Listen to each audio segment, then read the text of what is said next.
Assalamualaikum warahmatullahi wabarakatuh. Nama saya Fadila Hisya, NIM 18040411107, dimana pada video kali ini saya akan melakukan kajian pustaka.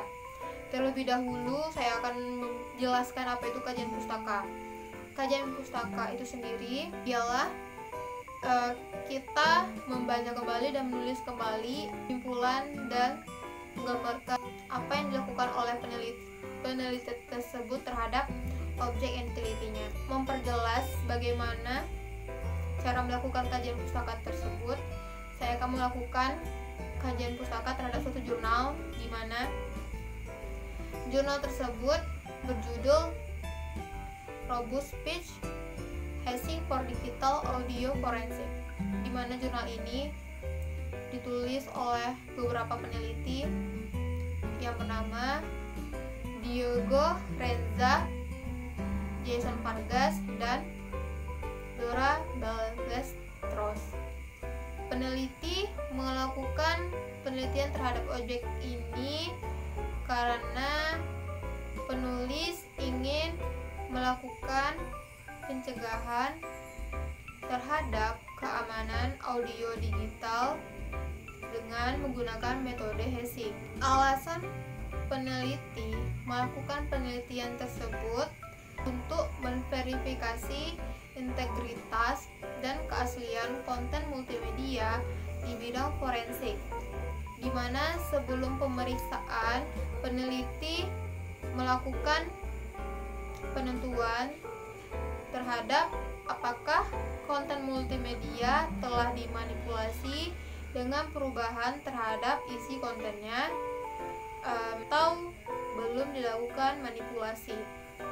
Contoh dari manipulasi itu sendiri seperti menghilangkan kebisingan, dan metode hazing ini dapat menentukan bukti digital agar dapat diterima apakah tidak dilakukan manipulasi atau belum. Pada objek yang diteliti ini biasa terjadi perusahaan Shazam.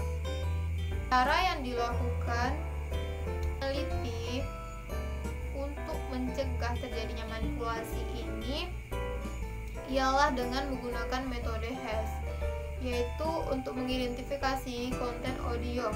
Secara umum, metode hash ini menggunakan satu atau lebih blok, yaitu membagi sinyal input jendela waktu yang berdekatan dengan beberapa tumpang tindih, dan menerapkan beberapa jenis analisis, lalu memisahkan komponen frekuensi sinyal sesuai dengan sistem pendengaran manusia.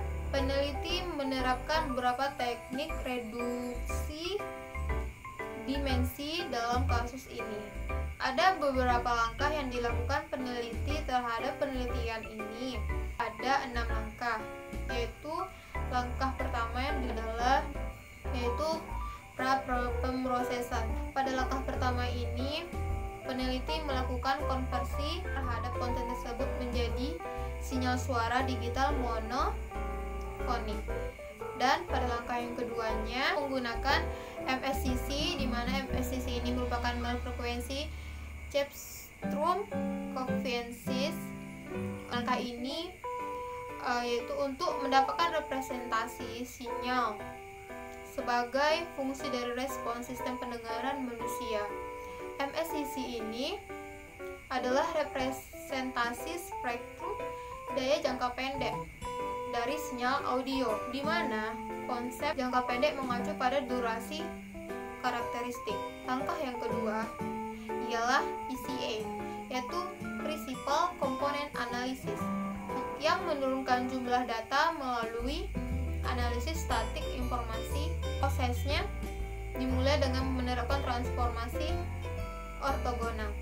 Dan langkah yang keempat yaitu binarisasi, yaitu berdasarkan dugaan collapse, di mana pada langkah ini dapat menghasilkan data yang akan dijadikan sebagai masukan untuk algoritma enkripsi berdasarkan RSA. Langkah yang kelima yaitu enkripsi RSA, yaitu Reverse Shamir Algorithm, yaitu blok ini terdiri dari 3 entry, di mana 3 entry tersebut yaitu vektor v dan nilai-nilai pi dan q.